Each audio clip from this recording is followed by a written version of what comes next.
اللہ کے سوا کسی اور کی اطاعت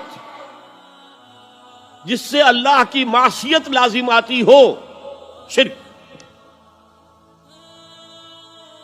لا طاعت لمخلوق فی معصیت الخالق، مخلوق میں سے کسی کی اطاعت نہیں ہوگی یہ اس معاملے میں جس میں خالق کی معصیت لازم آ رہی۔ ہاں، خالق کے احکام کے اندر والدین کا حکم بھی مانو، اطاعت کرو،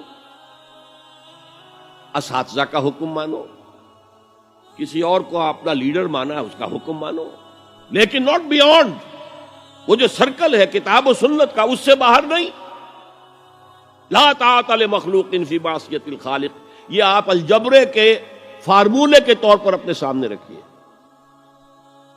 اب اسے اپلائی کیجئے۔ جیسے فارمولوں کے ذریعے سے پھر بڑے بڑے وہ سم جو ہے وہ حل کیے جاتے تھے سوالات۔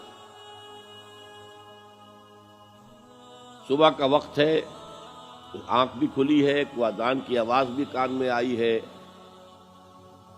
آپ کا نفس کہتا ہے ابھی سو جی۔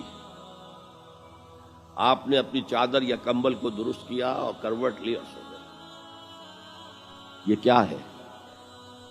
آپ نے کس کا حکم پیچھے پھینکا اور کس کا حکم مانا؟ اللہ کے حکم کو پیچھے پھینک دیا، نفس کے حکم کو آگے رکھا۔ یہ شرک، اس شرک کو جاننے والے بہت کم ہیں۔ مولانا روم نے خوب کہا تھا، نفس ما ہم کم ترس فرعون نیست لیکن ایراعون نیست۔ میرا نفس بھی فرعون سے کم نہیں ہے۔ فرعون نے کہا تھا نا الیس لی ملک مصر وہذہ الانہار تجری من تحتی، کیا اس ملک مصر کی حکومت میری نہیں ہے؟ اور سارا جو یہ آب پاشی کا نظام ہے، انہار کا نظام ہے، وہ میرے کنٹرول میں نہیں ہے؟ جس کا چاہوں موگا کھلا رکھوں، جس کا چاہوں بند کر دوں۔ یہ تھا خدائی کا دعویٰ، انا ربکم الاعلی۔ تو مولانا روم کہتے ہیں میرا نفس بھی اس سے کمتر نہیں ہے۔ وہ کہتا یہ جسم میرا ہے، اس پر میرا حکم چلے گا، میں نہیں جانتا کون اللہ کون رسول، کیا حرام کیا حلال۔ تو فرعون سے کم تو نہیں ہے میرا نفس، لیکن اراعون اس کی بہت مدد تھی، فوج تھی، لاؤ لشکر تھا، تو اس نے زبان سے بھی کہہ دیا کھل کر انا ربکم الاعلی۔ میں مسکین ہوں، غریب ہوں، میرے پاس کوئی طاقت نہیں ہے، میں زبان سے تو کچھ نہیں کہہ سکتا، اندر سے میرا نفس یہی کہتا۔ یہ نفس کی حکومت قرآن کہتا ہے، بحران ہوتا ہوں۔ دو جگہ یہ مضمون آیا ہے، ارأیت من اتخذ الہہ ہواہ افانت تکون علیہ وکیلا۔ اے نبی تم نے دیکھا اس شخص کو، اس کے حال پر غور کیا جس نے اپنی خواہش نفس کو اپنا الہ بنا لیا ہے۔ اللہ اکبر،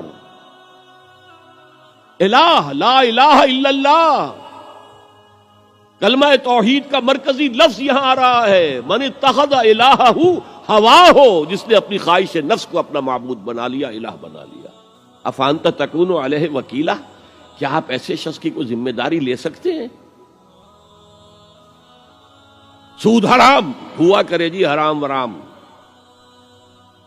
ہمارا دھندا جو ہے وہ آگے بڑھ نہیں سکتا،